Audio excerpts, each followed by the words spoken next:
हज़रत अबू हुरैरा रज़ी अल्लाह अन्हु से रिवायत है कि नबी करीम सल्लल्लाहु अलैहि वसल्लम ने एक नमाज पढ़ी। उसके बाद फरमाया, शैतान मेरे सामने आया। उसने मेरी नमाज तोड़ने के लिए जोर लगाया, लेकिन अल्लाह ताला ने उसको मेरे काबू में कर दिया।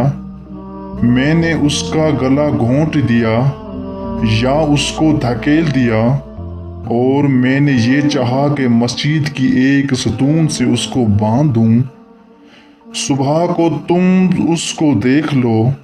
लेकिन मुझको हज़रत सुलेमान अलैहिस्सलाम की ये दुआ याद आई है, ऐ अल्लाह मुझको ऐसी बादशाह दे जो मेरे बाद फिर किसी को ना मिले। आखिर अल्लाह ने जिल्लत के साथ उसको भगा दिया। दोस्तों, मज़ीद हमारी वीडियोस देखने के लिए हमारे YouTube चैनल को सब्सक्राइब करें।